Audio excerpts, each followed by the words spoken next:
Yo, yo, yo, Nothing's Normal Podcast. It's your host, Spinanks, back at you with another episode.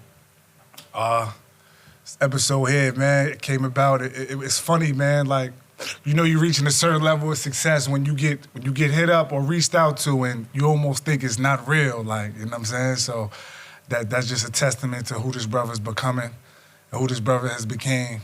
And where he on his way to, but enough about me, man. Without further ado, who I got sitting to the left, man. Here's your boy Smart. Hey, yo, what did GBA stand for? Oh, GBA, Grind, Build, Achieve, man. Grind, Build, Achieve. I like that. Yeah, that's a campaign that's that I'm you. a part of. Yeah, that's me and a lot of other guys. It's, a few of us. We started in my community, Greenberg. We from right down the road. Okay. Yeah. Oh, so Greenberg, and then you got the GBA. So Greenberg, it used to mean a lot of different things, but you know, we done grew over the I time. get it. So it's Grind, Build, Achieve. It's something that my brother Ice actually came up with the name, and then my brother Tails is his clothing line. Right, we all one family. Okay, yeah, fine, for sure. Yeah. So we got to get you on some GBA. Yeah. I'm checking it out. Yeah, for sure. And this is old edition. My favorite GBA. football team is the Eagles. Oh, word? So, Okay. I'm feeling the green. I was a big Donovan McNabb fan when I was a kid. Man, yo, listen. Back in them days, Madden and all that. Yo, listen, man. Yeah. McNabb. Now, you know what? I can't even. Yo, McNabb, though. What's up with him? Fuck McNabb, man. Fuck McNabb. Damn. Yeah. Because, and this is my little brother right there. So shout out to bro. He know about football better sure. than me. But I believe that the Eagles would have won it if McNabb would have threw T.O. the ball. I feel like that, like, he was like, I don't know what the fuck was going on. T.O. played with a broken leg. Yeah, that's true. You might be right. I mean, we'd never know that man retired. You know, shout out to McNabb. I was a big McNabb fan, man. The Eagles ain't really my squad. I'm not a big on football. I'm on basketball, and as you know, and boxing too. Those is my genres in sports. Yo, Nothing's Normal Podcast. It's your host, Spanks. Are you tired of feeling overwhelmed when it comes to insurance? Do you want to focus on what matters most at home and in your business? Let me introduce you to ZRM Brokerage, a company that believes in making risk management your best investment. Founded by Daniel Gainey, they're providing expert risk management services with neighborly care since 2017. Over here at ZRM Brokerage, they operate off morals, honesty, integrity, loyalty. Somebody that's gonna keep it 100 with you, not just look for the dollar, you know? ZRM, which stands for Zara Risk Management, pays homage to the kindness and generosity of Daniel's grandfather, Joseph Zara.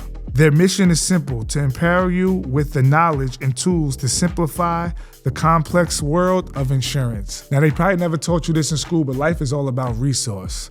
And Daniel Gainey, he's got a lot of that. He deals with top experts when it comes to insurance all over the globe. Now, if you're waiting for the accolades, trust me, we don't just walk it, he talks it as well. He's backed by an MBA from Iona University. He also has won the prestigious Millie Award from the Westchester Business Journal, y'all. Head over to www.westchesterhomeinsurance.com to get your free quote from ZRM Brokerage Insurance Company. Nothing's normal. Yeah, smart, man. Yeah. Let's get right into it, man. I like this guy's energy already, man.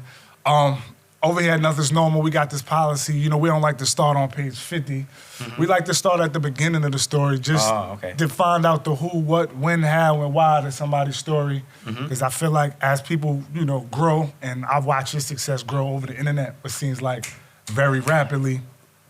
But it was a long journey, right? And this is what we here to talk about. But as people, you know, we measure success with, you know, people will say, oh, he's lucky, or not knowing the odds stacked against some of these successful people be worse than people who not really doing nothing. Yeah, so for sure. it just puts y'all back in the human bracket. Yeah, so, I mean... Let's talk about it. With that being said, Smart, where you from, man? Yeah, Harlem. No support from my mother. Sometimes I wish I would have came from a different pussy. C-section, even in birth, she didn't push me. Let's get it. Sometimes I feel like a motherless child. Yeah. Sometimes I feel like a motherless... Every other week, you got a new man in the house. You got the nerve to point to him like he the man of the house. And they all want me to call him dad. They all wanted me to call him... I grew up confused. I got beat until I was black and blue. You wonder why I'm in school acting a fool. Cutting class, picking fights, couldn't follow the rules. Free lunch won't cut it. I'm still hungry. I need food. Hooked up with Daryl, selling weed now, mama. I'm making moves. Right. Yeah, mama, I'm making moves. You put a pins worn out, left me in the system, plus you ain't called back. That ain't love. What you call that? If you ain't want a son, mama, shit, you should have left me in that ball sack. Two sides to the story. But I ain't having it. Too many demons inside I gotta battle with. Fuck whoever trying to play devil's advocate. You don't understand how real this is? I was just a kid, 5. Had to look my mama in the eyes, half sleep, half high. And you wonder why I'm outside smoking weed, pistol in my pocket, throwing up gang signs. You a junkie, mama. How you gonna demand respect? I guess you beat me cause I look like the man that left. A spitting image of my daddy, huh? That's why you slap me? Can nothing please you, you ain't never happy. Straight A's on report cards get ripped. Christmas, birthdays, I ain't get shit. Damn. Every man I see you with call you bitch. Right. This is what I deal with. This is what I did. Sometimes I feel like a motherless child. Sometimes I feel like a motherless child. It feels like God cursed me and my brothers. Cause all I do is suffer, and the pain came from my mother. A rose won't grow from this concrete, roots getting pulled out, petals getting stepped on. You came home high, beat me half to death, said that I slept wrong. Bloody tampons, empty bottles of liquor, cracked valves on the same bed I slept on. Right. How the fuck could I sleep wrong? You got me laying on a bed I could barely even sleep on. So you know that was that's the beginning, right? Like, head, right? You shake your head, brother. And I almost caught myself ad-libbing because, you know, family business is family business. Right. And it's so crazy. I was watching, you know, doing my research last night, and I went to your fan page, and the first 2 pieces that I seen was you speaking on your moms. Yeah. And I can identify with that because, you know, me and my mom's not in the best, my biological mom's not in the best space either. You know what I'm saying? So naturally, they say sons gravitate. The mother-son relationship. Yeah. That's why I said normally. Normally the backbone and normally the woman is the backbone in a broken home. But in this movie, my mama played the villain. Right. Caught up in the feelings. Yeah. Pop's gone, so she blaming on the children. You know what I mean? So I could feel that. So yeah. So but see, like a lot of times, like I tell people, you know, there's a lot of deadbeat mommies out there, right? Sure. You know, it's always the popular consensus that, yo, deadbeat daddy this, but it's a lot of deadbeat mothers. Definitely. And I think it's, you know, very, very uncommon and sometimes uncomfortable to hear somebody talk about that as candidly as I do, because a lot of times people associate their relationship with their moms to mine, and they can't understand or fathom, you know, shit I went through. Right. And I know, like, a lot of times for the mothers out there who ain't shit, they don't realize that the love that they would have gave their children would have healed them from the pain or scars that they had on their soul. Yeah. So, you know, they missed out, right? Up. Like they missed out, right? Yeah. And sometimes it's a double-edged sword, right? Because the kid is punished because he doesn't get the love from the mom, and then the mom is punished because she didn't love the son, right? Yeah. So, for sure. But the reason why I rapped it because that's like my life. That was my. That was you answered a lot of questions. Yeah, that was it right there. That was you know, different. You know, she dealing with different guys, right? Yeah. Like and how the fuck he the man of the house? Yeah, I'm here. You know what I mean? No, he gonna be going. Okay, and then it's another guy. Yeah, like okay, word. So like, and then you know, going to school, I'm not eating. Free lunch won't cut it. I'm hungry as a motherfucker. That them couple skinny pancakes they give you at breakfast in the school. Yeah. I got the ticket too. You know, they had we went to school up here. You know, Harlem. I don't know. We had good breakfasts up here. We in Westchester County. So we had bagels. We had. I was lit. Then you know we had skinny pancakes and. That shit was quiet. That was the county for us, like the jail. The county jail is when you get to that. When you get to that kind of activity, but it's so crazy that you say that with the deadbeat mom thing, because I mean, as far back when we was kids, I know I was big on hip hop. Eminem used to touch on that a lot, and the world kind of put him in a box. Like, damn, this guy's crazy. He's always talking bad about his moms and this, that, and the third. But he had the fan. But a lot of people don't realize why his fan base, because so many people went through it. Yeah, it just wasn't publicized, right? So that's why. Think about it. As much as criticism he got, his fan base was humongous. Exactly. And out the gate, he was like, my mom's this, fuck moms, right? So a lot of people related to that, but it just was no outlets, right? Yeah. So he got a lot of fans because they related to that. For sure. Absolutely. I related to that. Yeah. You know what I mean? At the time I did too. You know, so it's just he had his own you know, he got his own language. Right? Yeah. So he had his own way of talking about being in the trailer. So what was a trailer for him may have been the projects for us. Right. You know what I'm saying? Yeah. Yeah. With that being said, man, Harlem, a lot of culture in Harlem. Harlem is important to our city. Where you was raised at in Harlem? 40 for Linux. But I mean, growing up, I was in and out of the system. So you know, my mom's was shelter over here, shelter over here. For sure. Then I'm in this group home, or I'm in Horizons, or you know, Crossroads. Then Sparford. You know what I'm saying? Then you know, Tryon, and then Harlem Valley, and then Highland, and you know what I'm saying? Some shit, Pius 12. The system, baby. Yeah, you know what I'm saying? Yeah. So I bounced around a lot. For sure. You know? Yeah. So it just was which made it really hard to develop friends. All my friends I met in the system. Yeah. So you know, it's like you get cool with this guy, he from Buffalo, I go home, he going back to Buffalo. Shout out to Buffalo, but I'm going back to the city. Yeah. Or, you know, I got a lot of friends in Rochester and shit like that. You know what I'm saying? Like growing up. Yeah, Schenectady and that's a whole different. Oh, man, up there, let it flop there. Newburgh too, you know what I'm saying? Yeah. Yeah, you know what I'm saying? I hear you touch on your moms as far as the household, because sometimes in our culture, we like to blame hip-hop, entertainment for issues that started in our household. A lot of people don't really like to credit their household to the dysfunction in their life. Like that was your first teachers. Right, but you gotta be mindful, right? Like, so everything is systemic racism, is conditioned, right? So they use crack, right? Yeah.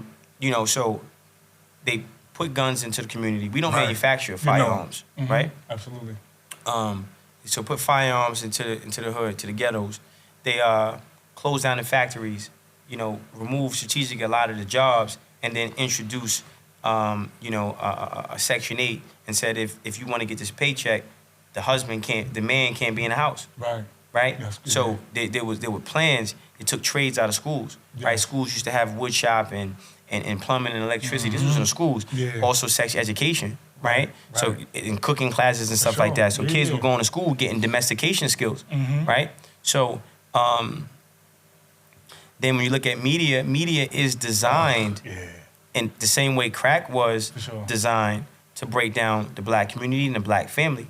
Because if you look at how popular music is, the girls ain't shit and the guys ain't shit. Right. It's designed to break us apart. So music definitely has a influence over us. Definitely. So it's like phases, right? So the first wave is like the drugs and the firearms. Yeah. And then they came with the music. Yeah. Now they come with the marijuana, because they got synthetic prescription drugs and the marijuana, synthetic crystal meth, synthetic crack, synthetic coke. Look at the people smoking. I mean, you see them weed smokers, right? Oh, that's shit. They don't act like weed smokers. Yeah. Right? If you Google search symptoms of prescription pills, you will see weed smokers display the same characteristics of somebody who's on an upper or on a downer or on coke. Yeah. I mean, so that's crazy. Gotta be very mindful. Right. Gotta be, and you know, and then nanotechnology. It's fucked up. Right? We talk about nanotechnology into the marijuana. So you smoking shit and you fucking your soul up, right? So it's Don't take me, man. I get tired, man. Yeah, it's important, but I mean, it's important to understand, right? Like, it is. I'm learning. Like it's not. We're not uninterrupted. Yeah. Right? Like, you know, and the reason why we're not, uninterrupted is because our elevation is viewed as the white man's annihilation. So he has to protect against white genetic annihilation, right? So they're very much afraid of our ability to procreate. Definitely. Okay? So, and then media is used as a tool. That's why you don't see no so-called Jewish Bloods or Crips. Yeah. You don't see no Taylor Swift talking about, hey, daddy, fuck you, I'm gonna go sell some pussy. Yeah, nah. But you see ski he, you know what I mean? So, and in order for us to make, and I talk about it, but that was the reason for me to do the tour, right? Yeah. No Labels tour, because I wanted to give our people the mindset conducive to doing for self. Right? For sure. So we're conditioned to look at the white man like he's superior, and we're conditioned to look at our women as almost our equals. And we deal with our women like they are equal, and they get mad when they turn around and say they're our equal. Right? Yeah. And the woman is not the equal. The woman is under us, right? So it's God, man, the woman, and the family. For sure. So my tour, the seminars is what I talk about, right? Like how you think creates how you feel. How you feel becomes an emotion. That emotion becomes a vibration. That vibration becomes a magnet that attracts things to you, right? So we have to move from a dependent mentality to an independent mentality, and not make excuses but build our own industries. And that's what my whole brand and my mission and my life's work is about. Yeah. Look, we create the content. For sure. Right? Yeah. Look at my man Kurt the Flirt. Yeah. Right? My boy. So, check it out, man. There's no way in hell you guys are not pulling in $100 million in ad revenue because Google pulled in $100 billion. Yeah. Yeah. And the content that you guys create contributes to Google's ability to acquire ad revenue. For sure. So companies pay Google to promote their products to the people who watch shit on YouTube. Yeah. But if it wasn't shit to watch on YouTube, it would be no justification for a company to pay money to Google. Yeah, definitely. So when you understand the power of ad revenue, you might want to take some online classes on advertisement and business management. So you can start to understand how to get your just due. Yeah. Right? But you can't get your just due unless you do due diligence. Definitely. Right? For sure. That's tough. And the mindset, That's a curriculum you're sitting on, man. Yeah, I mean, this is the but it's important, right? Yeah, absolutely. So, and then how you do it is this. Okay, now we say, okay, how many subscribers you guys got? We got, right now we at 729. Okay. We just hit a year. 700? 729. Right. Okay, so they say, okay, these subscribers are actual people. Yeah, sure. And they use products and they use services. What products, what services? What do they need? Right? What do they need, but what do they use? Right. And then let me reach out to companies that have products that these subscribers already use, smaller companies, and say, hey, look, I can promote your product or your service directly to my user base, directly to my subscribers, right? And you'll get better engagement because we have better access to 700 people versus 7 billion people or 700 million You got a better chance of finding some consumers in this batch than that because a lot of smaller scale. Yeah, you can you can scale it better. So you can scale a smaller scale better because you know exactly who you're dealing with, who you're targeting. You're from Harlem, baby. You got that Harlem hustler spirit, man. I can see you breaking this shit down. It sounds so simple, but it's really complex.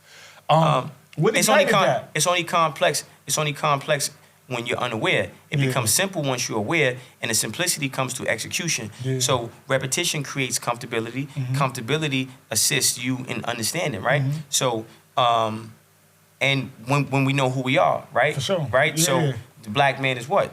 A king. No. Up it up a little bit. Black man, hard, right? Hard. So now when you understand who you are, right, you say, well, hey, I created math. I created a decimal. I built the pyramid. This is my culture. My ancestors, your ancestors are not slaves. Kurt the Flirt ancestors are not slaves.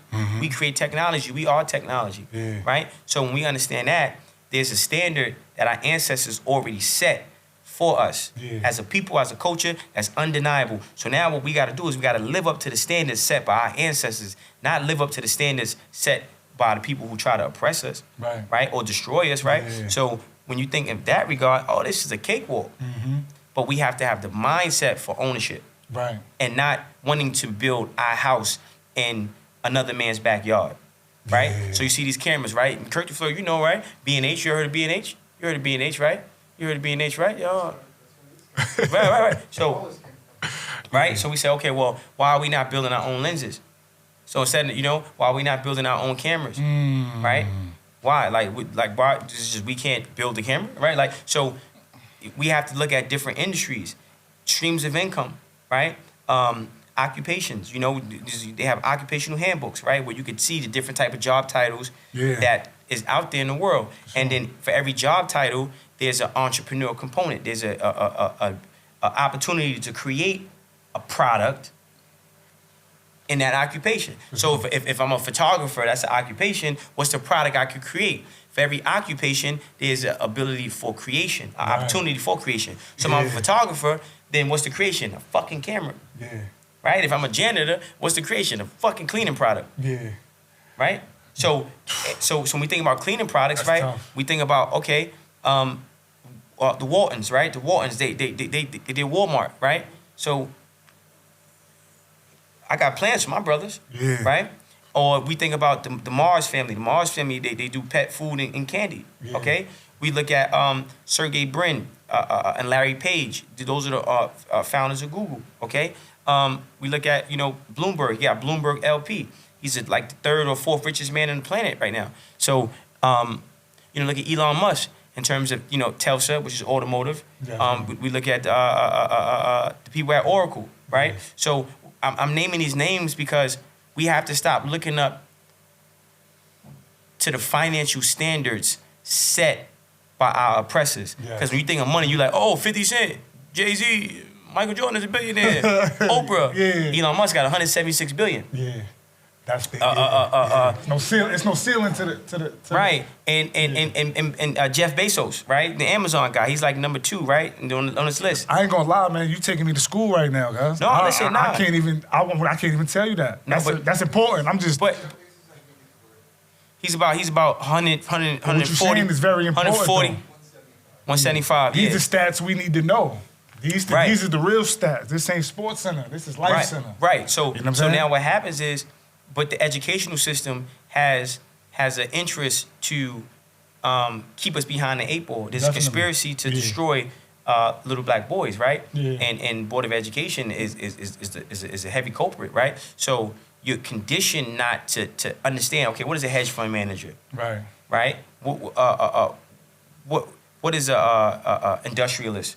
What is fidelity, right? Like, what the fuck is this? What do these words mean, right? Why I can't get my hands on some cement, some sugar? What do we produce as a culture? And if we produce nothing, then we're not adding value. And if we don't add value, then we're not valuable. Or it makes it easy to be marketed that we're not valuable. Right? So we haven't been taught to have we haven't been taught the purpose of America. We haven't been taught how to have a vested interest in America. America is not a home, it's a hotel, it's a place of business, it's a place of trade, right? We come from the best place in the world, Africa, right? You look at Phil Knight, the Nike guy, he's on the list too. Phil Knight, he gets fucking bullshit blanks from China, $4 shoes, resells in America, $200 fucking bucks. Here goes Nike, right? But I can't have no validity in Nike unless I have what? Us, a motherfucker jumping from a free throw line, right? So MJ was the commercial for the product. That goes back to what they allow us. They allow us to. Athletics, but because they need us. Everything they do is for us. So we'd be conditioned to think because they have major success that they're the pinnacle. When they just manipulated you. It's a mind fuck, right? So again, that's why when you change how you look at things, the things you look at change. When you change how you look at things, the things you look at change. What is the first thing you need to change how you look at? Self. Look at Kurt the Flirt.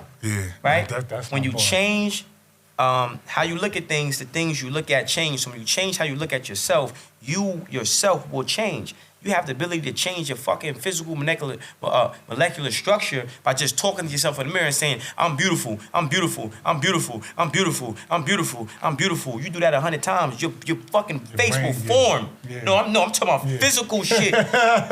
Listen. For sure. You gotta we're not taught physiology, we're not taught neuroscience. So these things is not far-fetched. I'm not just talking out my ass. No, definitely not. That's why I want you to understand, take it, because I want you to apply it for yourself. Our brain produces neuromelanin. So we're not taught how the brain works. Right? Neuromelanin, right? It's neuromelanin. We are conduits for electricity. Our thoughts create electromagnetic vibrations, and those vibrations have a gravitational pull.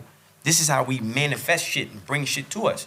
Right? It's something else called reticular activational systems. So as a kid, if you say, yo, man, that's my car, that's my car, that's my car. Everywhere you start to walk, you start to see that same exact car. Right? Okay. That's reticular activational systems, right? And we're gonna do this now. Let's do a drill, right? Close your eyes, right? And when I count to 5, I want you to name everything you see in the room blue. When you open your eyes, wait there. 1, 2, 3, 4, 5. Go. The wall. The wallpaper, the other wallpaper. Shit.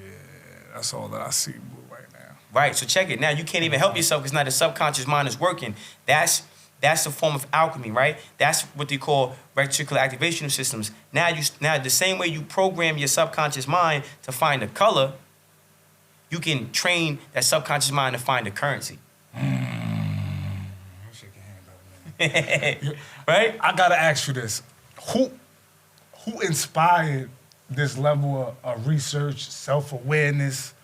Who's some influences of yours? Because this ain't normal data right here. Yeah. Well, let me not say it's not normal data. This isn't the typical data that we fed throughout any of these travels. Mm-hmm. You know? I mean, well, I said God, right? Like, you know, like, I mean, I was in Southport Box. Yeah. You know, so I'm in Southport Box. Yeah. And they closed. Southport Box is not even in existence anymore. Yeah, for sure.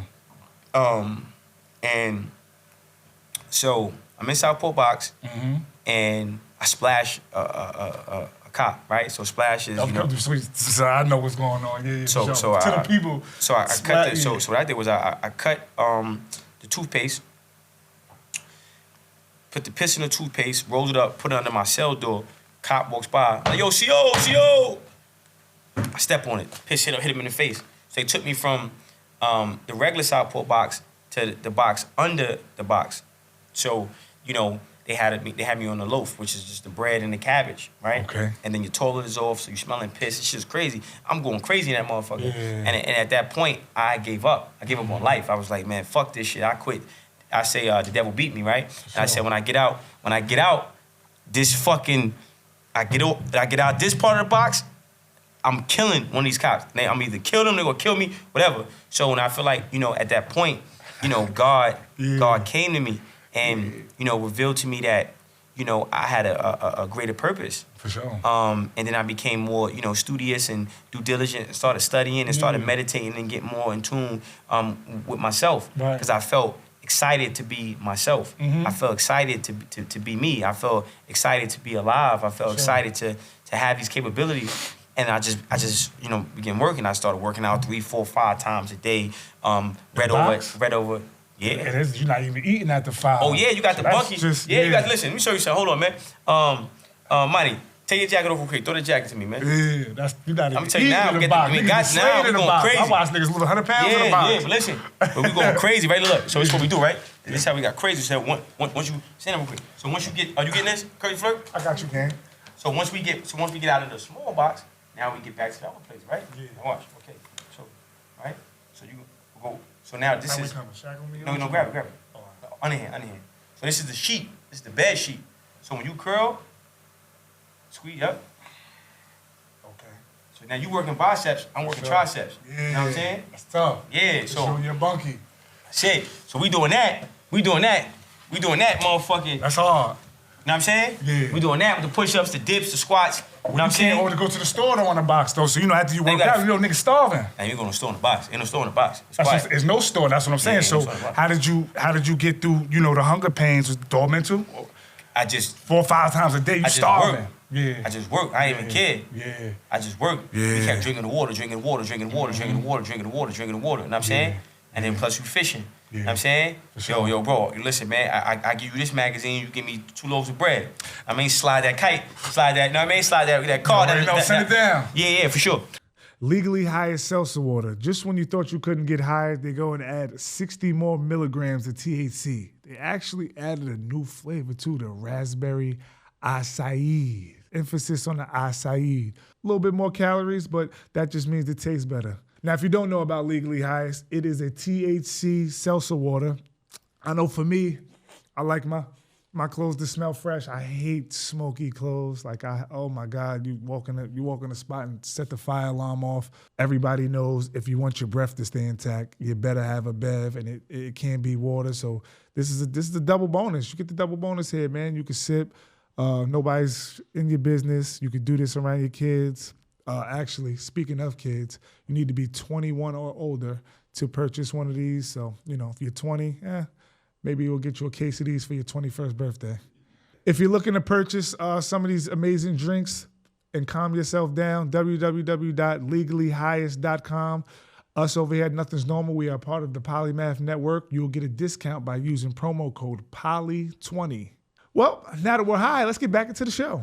With that being said, too, what are some with that level of knowledge that you obtained throughout your travel through the system, what's some books that you read? Because, you know, usually people in there, they hood novels, magazines, and things of that nature. But when you say studying, what is some literature that you studied while you was up there that sharpened you? Well, definitely the Quran. Rich Dad Poor Dad by Robert Kiyosaki. Okay. Think and Grow Rich by Napoleon Hill. The Alchemist by Pablo Coelho. Sure. Change the Game Plan by Randy Kurz. We're All Doing Time by Bo Lozov. Right. Awakening the Giant Within by Tony Robbins. Okay. I read 1,000 books, but I think That's those books crazy. were The Art of War. Yeah. Sure. The Book of Five Rings. That Ramon told us about that book. The Book he of Five actually gave Rings? me that book, yeah. Yeah, it's about the samurai with the wooden sword and stuff like that. Yeah. When he never lost a battle. Yeah, he went to war, yeah. But the book, so that book, the Book That's of Five. crazy. Yeah. Michimoto, something like that. Michimoto, that's exactly. But that book, sure. That book is a book on adaptability. So he never lost a fight because every fight he was able to make adjustments and adapt in real time. And that's life. Of course. You gotta adapt. Yeah. And the way to adapt is to be present. So you have to meditate and and martial arts is meditation in motion. Yeah, I was gonna ask you about that. Right? So martial arts is meditation in motion, and when you have meditation in motion and you're present, then you can identify the thing that is gonna allow you to get the victory in the present moment. For sure. And how you develop that skill is, let's do another drill. Right? Yeah. Right, boom. Okay. So now I want you to look at the Poland Spring, right? Right. And when you close your eyes, I want you to envision, right, the Poland Spring. Okay? And we're gonna do it for 10 seconds. So I got you. ready? Go. 1, 2, 3, 4, 5, 6, 7, 8, 9, 10. Good. Now, how many other things, and this is a rhetorical question, right? Right. How many other things popped into your mind besides just the bottle? Few things. Right. Sure. So until you can only focus on the bottle, then you will never have victory in the present moment. That makes sense. That's when you're ready for battle. Yeah. All right, because your mind is strong enough. Right now, you might be able to win a battle, Yeah. or you might not. Yeah. But it's not a guaranteed victory because you don't have enough focus to focus 10 seconds on one thing. On one, yeah. So that book. That's important. Yeah, that book is very powerful, Yeah. and it's just it's a book on focus and adaptability. I like the way you break things down, man. When you was in jail, when did you come home? Before we get into that. A couple years, man. I've been home. Okay, so you home. So did you write a lot of guys? I know a lot of people incarcerated. Did I write people? Did you no? Did you write down your plans when you was up? Like, was this what you got going on now? Was this a plan? In jail. Sure. That shit started in KSAT. Yeah, right? So yeah. I'm sitting there, and as soon as you got there. Yeah, and every day they asking us, "Yo, how do you feel?" Ready. Yeah. Every morning they was asking, "How you ready?" I almost got kicked out of the program and sent to the box because every day I had the same emotion. Yo, how do you feel? I feel ready. Yeah. And I was ready. What are you ready for? Ready to get released. Yeah. They want you to be miserable. You know what I'm saying? Yeah. For sure. I'm ready to get the fuck about it. You know what I mean? Yeah, that's a fact. But I was diligent, right? I was diligent. I was studious. I had a game plan, right? And I wrote the SBA, which is the Small Business Association. Right. And they have developmental centers, and they were sending me little things about how to write business plans and, what would college be like. And then I had a lot of preparation work too, right? So once I found out, I was like, well, how long is a class in college? I'm corresponding with the lady. She's like, well, 2 hours, 2.5 hours. I said, word? All right. So what I did was I organized my week in prison, and I picked different subjects. So I said, if I'm focusing on math, if I was in college, math class might be an hour and a half. Yeah. I did 3 hours on math. So for every subject, I did times 3. Yeah. So and then that helped me with my learning curve. It helped my learning curve becomes shorter. Sure. Learning curve meaning my ability to learn things faster. Definitely. So when I got released, it was just like, oh man, this is simple. Right. And I never lost that hunger for knowledge, but I was prepared. Mm-hmm. And being that I was prepared, I didn't get discouraged when things took time, right? You know, and this is something Patience. you have to, because God is delayed gratification. God is delayed gratification. The devil is instant gratification. So you need preparation to be patient. If you don't have preparation, it makes it hard to be patient, because here comes the devil. Hey man, you starving, like you said, hungry, right? You starving. He like, hey, I got this ribeye steak right here for you. Yeah, come Not knowing that shit got Fetty Wap in it. Yeah. You know what I'm saying? You gonna eat that? That's your last fucking steak, right? That's a fact. But you know what I mean? God, here come God. God got a plate. Yeah. God got the plate. You like, I wait for it. you like, You working. fuck. Yeah. You get the plate, but you like, man, fuck the plate. Nah. I'm like, give me the plate. Yeah. I get the plate. I get it from God. I look at the plate. Okay, what's going on? The plate has this, but you don't know the plate got this glow-in-the-dark handwriting on it. You know what I'm saying? So you got to hold the plate. God gave you the plate. I got the plate. Okay, money, we got the plate. Okay, baby. For sure. We got the plate. Nighttime comes. The sun is gone. When the sun is gone, you see this, you see the message on the plate. dark out. It's a line pointing you somewhere. You go, what the fuck? Oh shit, glow in the dark. Okay, you follow the line. You get to the line and you hear noise. You hear noise in the back. Moo. Hold up. Moo. Moo. What the fuck is this? Well, yeah. And you look over the hill, it's a whole pasture of nothing but fucking cows and goats. Good. And, One measly oh steak.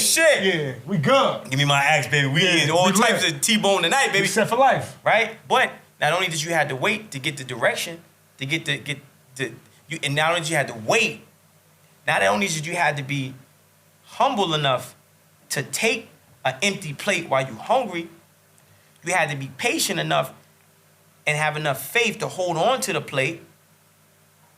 Then when the directions came, you had to have enough mental toughness and durability to get to the destination. Yeah. And when you got to the destination, you still had to slaughter. Still preparation. You still had to slaughter the cows, Yeah. clean them, gut them, and then cook them before you ate. Yeah. That's how God works. See? I feel like I'm doing this. I need. So give me the plate, man. Yeah, give me the plate. I'll take the plate. Give me the plate. I'll take the plate, man. Just say, and you can keep your Fetty Wap T-bone. Yeah. What exactly it is? What is your mission? Besides your mission, before we get into your mission, what would you say your life occupation is? Are you a musician? I can rap. You can definitely rap. I can rap. You can rap, but you can also teach. You know, as I can I'm box sitting- too. I can box. I ain't gonna So hold we you. gonna get into that because you know I'm in tune. Kinda tight with these things. That's crazy. I box as well. I actually teach. I got a boxing program over here in Westchester. What's the I first? teach the Okay, youth. where does boxing start from? What's the first most important thing in boxing? I would say for me the stance. My man, 50 grand. For sure. My man, 50 grand. The stance. Right? Sturdy. So yeah, so boxing starts from the ground up. It's very Yeah. important for Yeah. people that's teaching the young kids, right? Definitely. The importance of stance. They shouldn't even be in the ring without 6 months of floor work. And I feel like a lot of times kids get rushed to the ring, right? Social media is back to the media. Yeah, We yeah, see and Boogie. Shout out my man Boogie from Headbangers. We see all that. It's like, oh shit, take this. And they wanna, but that's not even how you supposed to Nah. even hit the pads or hit Not the at bag, all. right? So shout out to Ness, shout out to Resilio Tour, shout out to my coach JU, shout out Jim X, to I see you was that, right? yeah. Shout out to Lonnie Bradley. Shout out to Zad Pops, right? These people that's a god. These right people that there. I ask questions, right? Yeah. So this is how I learned, right? Mm-hmm. So the floor work is so important because you're teaching them the basics. You got the box drills, how to how to step, right? So watch out, I'll show you. Sure. So the box drills, right? So the box drills is okay. Step over, step up, For sure. step over, step up. They need about at least Couple months of that. Yeah. Just the condition of the wheels. then the pivot. Look, pivot to the left. Oh, yeah, you know, come on, man. Right? Right? But Yeah. a lot of people, they No, can't it's pivot not- to the right. It's not their thing. They're crossing their Right? feet. Yeah. They So don't end up in a good pivot to the stance. right, right? And then especially when you got you got two types of shift, right? You got this, Yeah. right? And then you got this, Yeah. right? So, even with the pass, right? So let's say you got the pass screen, right? You doing the pass, right? Do the 1-2. 1-2. You want to throw the 1-2? I'm throwing the 1-2. I'm throwing the 1-2. Okay, come on. Right? No. because you only got one. You don't got two chins. You can throw the jab right. The quickest punch is a what? The jab. Right. The quickest way to get to the target is how? Straight line. Right. So your 1-2 needs to be here. Right. So 1-2. Not. Yeah. Not crossing. You create right. Yeah. So. Yeah. I get that. So you see a lot of trainers, they use... Because they know what the fuck you're doing. Catch the left with the left, catch the right with the right, but you can also catch the jab and right here with the boom, boom. Yeah, I mean, for because sure. when you throw, if you center line. Yeah, right? So you want your 1-2 down the middle, bomb. Yeah. A lot of times in the past, they making them here, you got them all over the place. If your target is over here, your foot need to be facing. I always teach that front foot need to be faced at your opponent. Yeah, for sure. To help you with your movement, like those pivots you was working on. But I think it's important for the kids to get the fundamentals. Okay, look. Definitely. Footwork. Yeah. Motherfuckers in New York hate to run, right? Yeah. I'm one of them. Right? Running is important. Especially I weight. If you get over 200 pounds, that running shit start to get Yeah, I mean, but no, I mean, the more whatever you look, the more you do it, the easier it gets. Definitely, for sure. And it's not about miles, it's about time. Yeah. So you just, 4 miles, no, 30 minutes. Yeah. So don't think of it like how many miles you gotta run. Think about the time frame of it. Okay. Right? Yeah. And then once you can get a consistent week of, okay, I'm running 30 minutes. Yeah. That's it. Yeah. I'm gonna run 30 minutes, boom, for a week. And then now you pick up the pace. Yeah. Cause you're not running like for fighters, it's not a marathon. Everything has to emulate fighting. Up and down the heart rate, you gotta be able to. Even with pads, most kids ain't got a fucking jab because the coach is telling them 1-2. It 1-2. No, you gotta set double jab. Mm-hmm. Triple it up, all that. Yeah, bing. Heavy bag work too. 1-1-1-2. Yeah. 1-1-1-1-2. Mm-hmm. 2-1-2. Yeah. Right? 1-2-1. You know what I mean? I love the 1-2-1. Right? So these, it's important, like, but see, and even with the speed bag, right? Yeah. You're not supposed to do the speed bag like this. Speed bag is designed for keeping your hands up. So you do the speed bag, supposed to be like this, elbows in. Yeah. You know what I mean? That's crazy. Yeah. That's coming Roberto from that. Duran used to do that. Yeah. Hands of stone. No, yeah, so his hands be straight on a speed bag. Mm-hmm. He can do all the tricks too, but the skill of it all, the benefit. The basics. Yeah, fundamentals. Fundamentals. Yeah. So. Who's some of your favorite fighters, man? Oh man, come on, man. Let's talk about it. Let's talk. Yeah. I couldn't wait to get to the boxing. I'm heavy. I'm a fanatic. See, it's crazy because there's so many, right? Were you always a fan of boxing, or that's a new No. I've been fighting since a kid. You know what I'm saying? Yeah, so run some of your. But now that I'm actually getting good at it, like I know what I'm looking at, yeah, right? I see progression. Sugar Ray Robinson. For sure. Good combination puncher. Yeah, and he just mix it up well. He just was, you're looking at pound for pound. That's like the best. That's the GOAT. Sugar Ray Robinson. Yeah, I love Sugar Ray Robinson. Marvin Hagler. I love. Oh man. Marvin Hagler just had a will. Dog. Right. So one of my favorite Marvin Hagler fights is Marvin Hagler versus John Mugabe. John the Beast Mugabe. Oh, that's one of the. The dude was a savage. He was 26-0, 25 knockouts. Cracking shit. He was steaming. He was a monster. Bing. Hagler. Yo, Hagler had the Martin lump on his head at the end of the fight, but Hagler got him out of there. Hagler got him out of there. So I love Marvin Hagler. Yeah.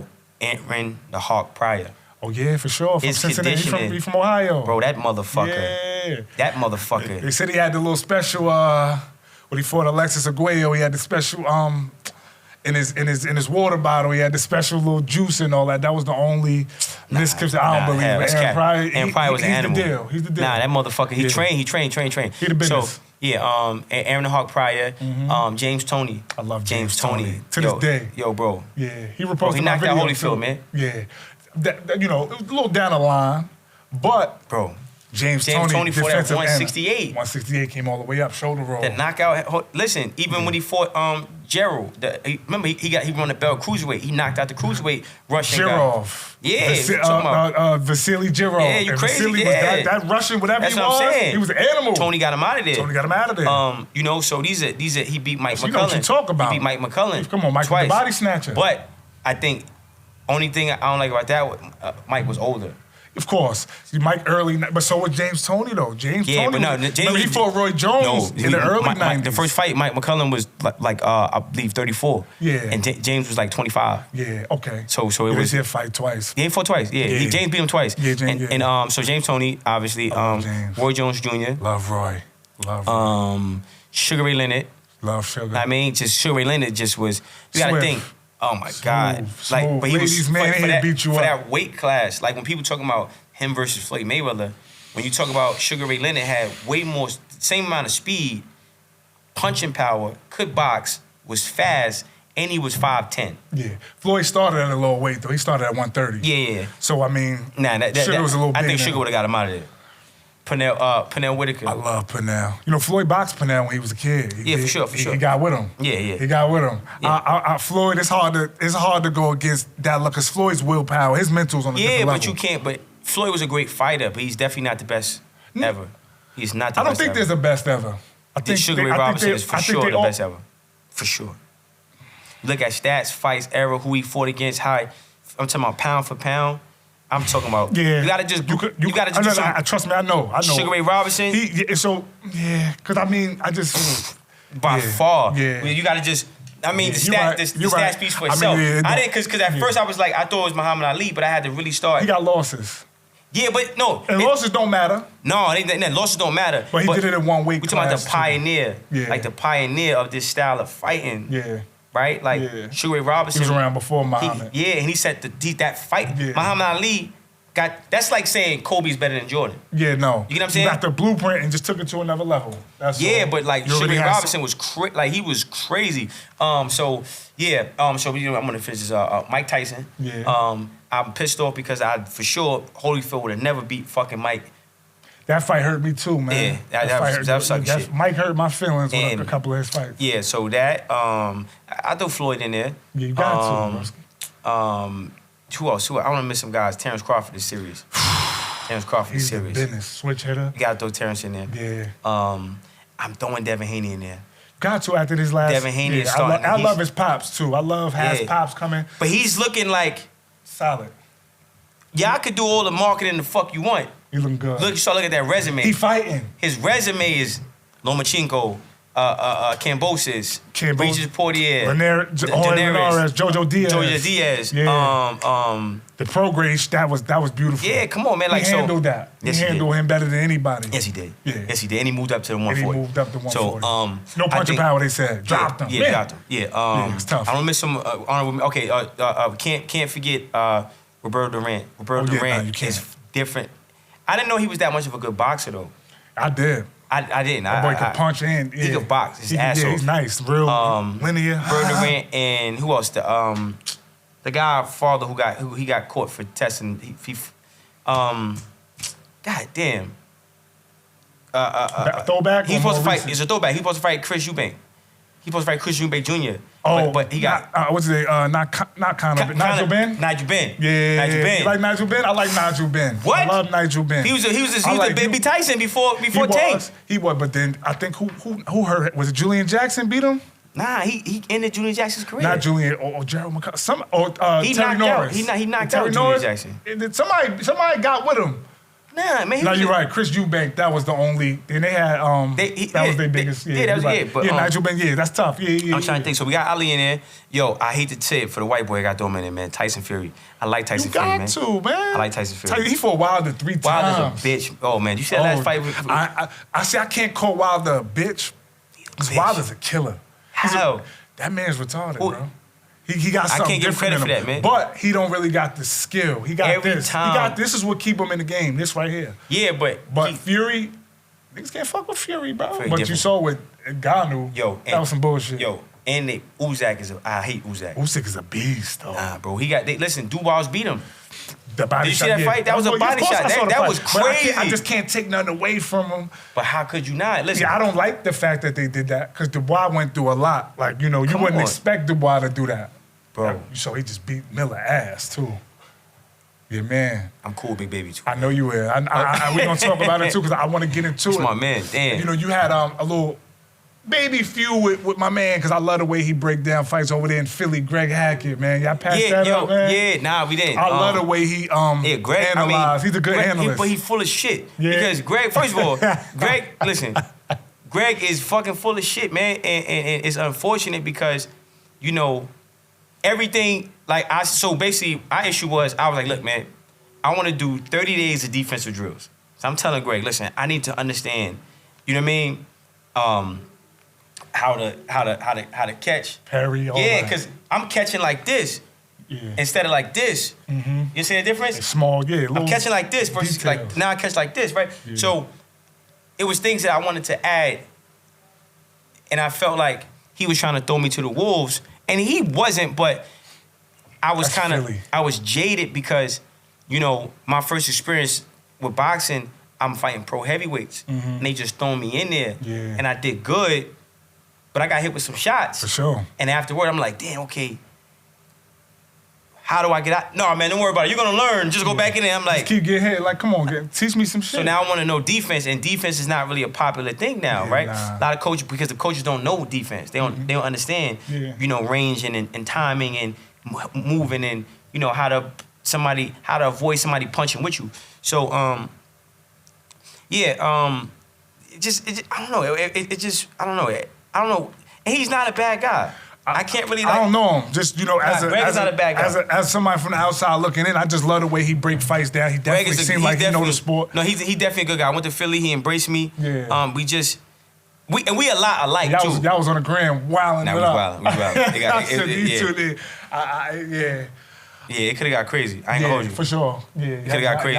Y'all was talking. Y'all was like, it could have got crazy. Like, but you know, but you know, shout out to Greg because you know, sure. and I apologize. I'm apologetic. That's love. You know, because shake your hand again, brother. No, for sure, because it you know, we fighters, but I come from the street, so it just was. Greg is amazing. I got no complaints, and I regret it going that way, especially.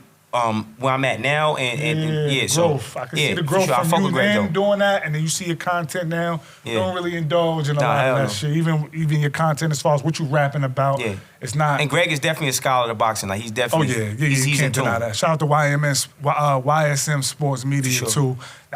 He's Greg's part of the reason why I watch that. I'm in tune with I watch. And Greg definitely needs a commentator job. Somebody gotta get that boy a check. They need to get because he know the sport. They got them two guys, and no shade to them. The black guy and the Spanish guy. Yeah, I know who you talking about. I ain't knocking them. Yeah. Greg needs that. But Greg is because he was a fighter. For sure. I knew Greg was the real deal. Right? I'm gonna tell you when I knew Greg was the real deal. Right. So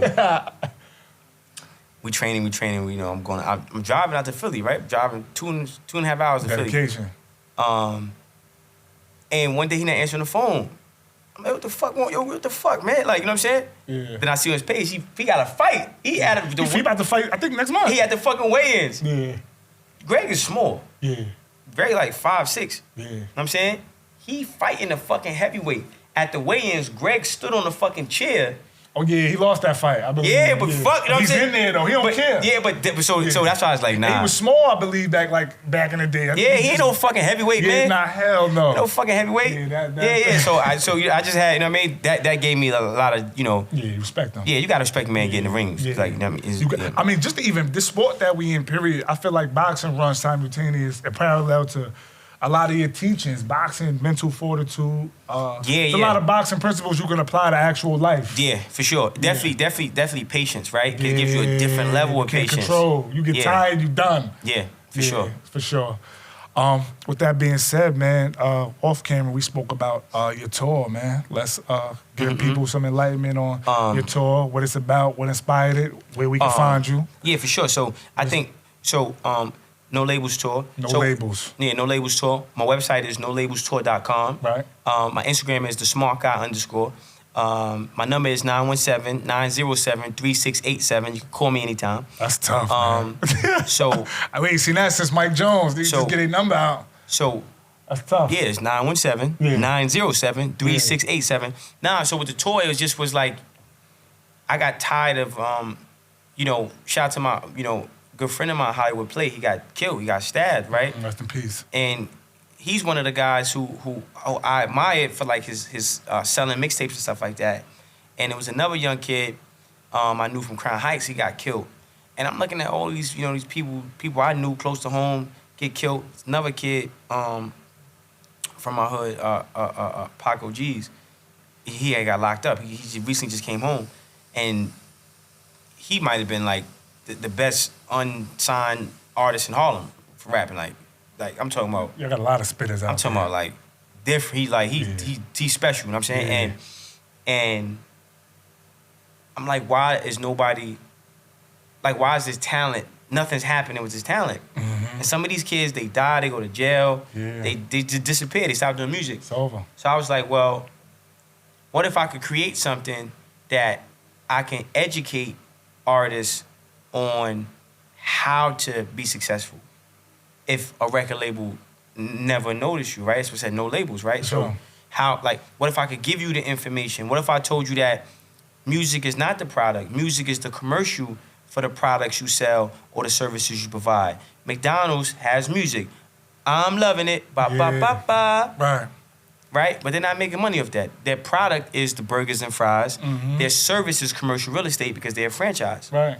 Right? So music, when you put out a music project, you need to have a product assigned to every song that's on that project. Okay, wow. Right? Yeah.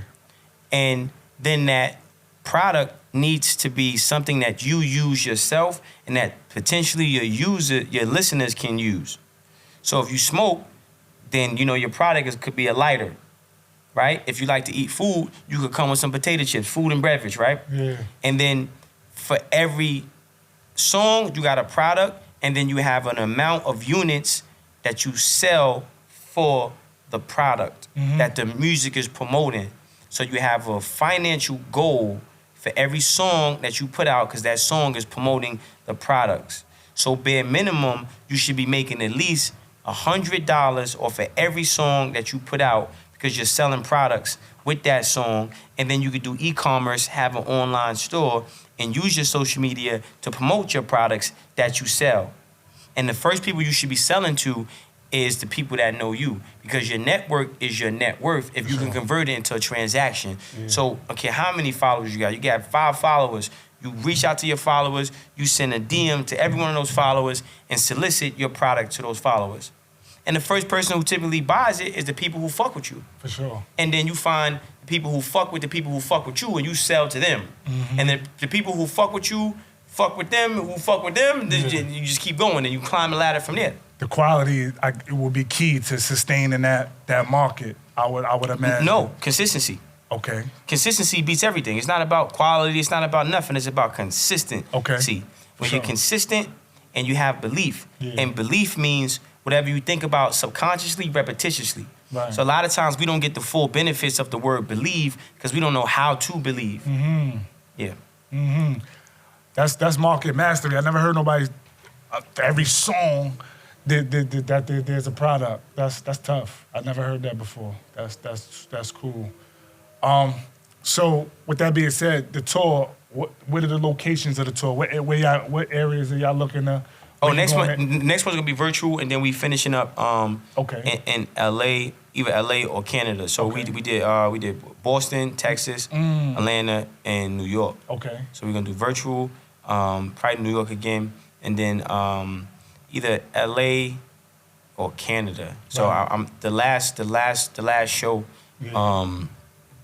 I'm still undecided. Okay. Oh, so this is let me show you. Understood. Yeah. So I don't know if you've seen the website, but. So this is the website. That's all. Okay. Yeah. That's the merch. You're not playing. It's a ticket. No rap capping going on. No. We ain't capping. So just go check them out. What's the website? No Labels. NoLabelsTour.com. NOTOUR.com. Yeah. Sometimes you gotta spell it out for NOLABELSTOUR.com. NoLabelsTour.com. Okay. NoLabelsTour.com. Couple more questions before we wrap it up. What kind of artist would you consider yourself? What kind of music do you feel like you put out? I would just say like maybe sometimes my perspective, sometimes my life experiences, sometimes things from my past. Your mood.